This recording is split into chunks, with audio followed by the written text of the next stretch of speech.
अस्सलामुअलैकुम दोस्तों। पाकिस्तान बमुकाबला बांग्लादेश दूसरे ओडीआई मैच में पाकिस्तानी ओपनर माज सदाकत ने जो कारनामा सर अंजाम दिया वो पाकिस्तान क्रिकेट के तारीख में इससे पहले किसी भी खिलाड़ी ने दोस्तों नहीं किया।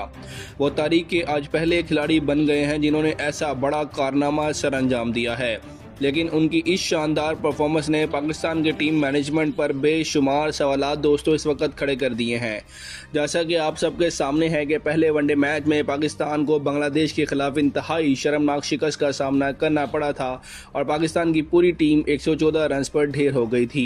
इससे भी ज़्यादा दोस्तों अफसोसनाक बात यह थी कि बांग्लादेश ने हमारी प्रीमियम बॉलिंग लाइनअप के सामने हदफ सिर्फ 15 ओवर्स के अंदर हासिल कर लिया था। इस सूरत हाल के बाद हम ये भी नहीं कह सकते थे कि पिच का कसूर था, इसलिए हमारे बैटर्स नाकाम हुए। हकीकत तो दोस्तों ये है कि इस मैच में हमारे बल्लेबाज मुकम्मल तौर पर फ्लॉप नजर आए। तो दोस्तों यहाँ पर असल कसूर हमारे नौजवान खिलाड़ियों का नहीं था, आप सब जानते हैं।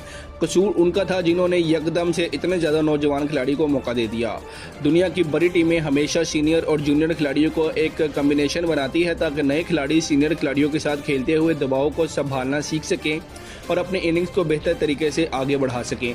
लेकिन बदकिस्मती से पाकिस्तान में अक्सर दोस्तों ऐसा नहीं होता, बल्कि उल्टा इंटरनेशनल क्रिकेट के असूलों के उल्ट होता है।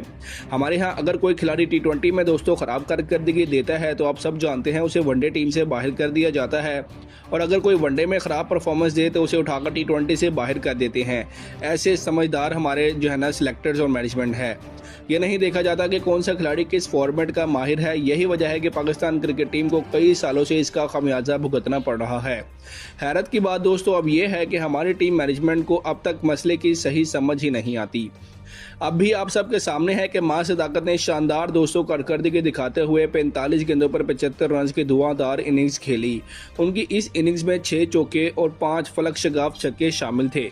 इस जबरदस्त बैटिंग की बदौलत पाकिस्तान टीम पावर प्ले में अपनी तारीख का तीसरा बड़ा स्कोर बनाने में आज कामयाब हुई। यहाँ दोस्तों एक बात यह भी है अहम है कि इस पार्टनरशिप में ज्यादातर रन माज सदाकत के बल्ले से आए थे। अगर हम दोनों ओपोनेंट्स के दरमियान फर्क देखें तो तकरीबन 90% स्कोर माज सदाकत ने ही बनाया।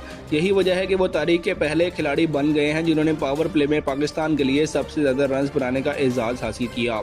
अगर हम माजी का रिकॉर्ड देखें तो 2002 में पाकिस्तान ने बांग्लादेश के खिलाफ ही पावर प्ले में 94 रन की पार्टनरशिप कायम की थी, जो उस वक्त सबसे बड़ा स्कोर था।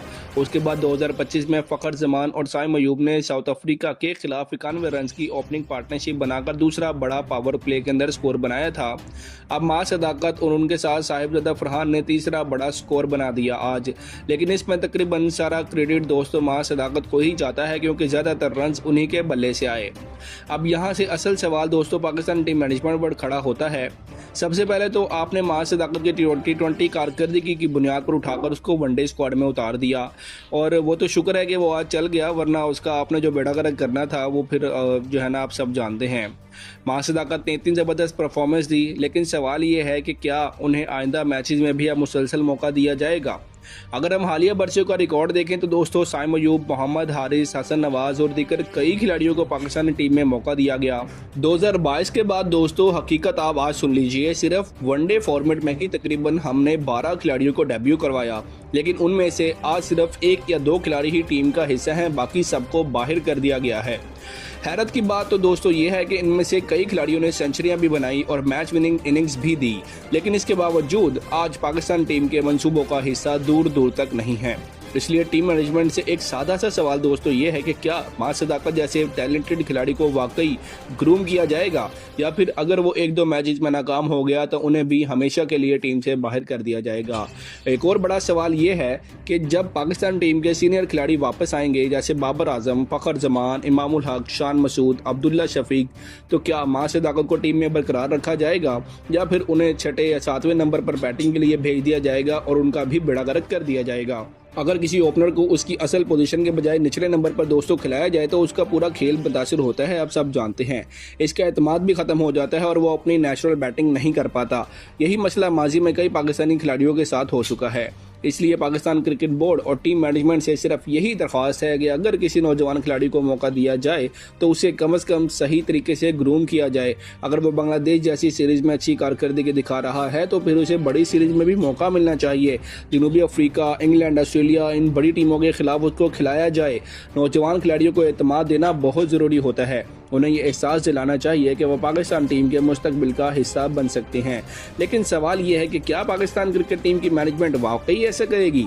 यही वो बड़ा सवाल है जो गुज़िश्ता 5 सालों से मुसलसल पाकिस्तान की मैनेजमेंट से पूछते आ रहे हैं, लेकिन उनके पास कोई जवाब नहीं है।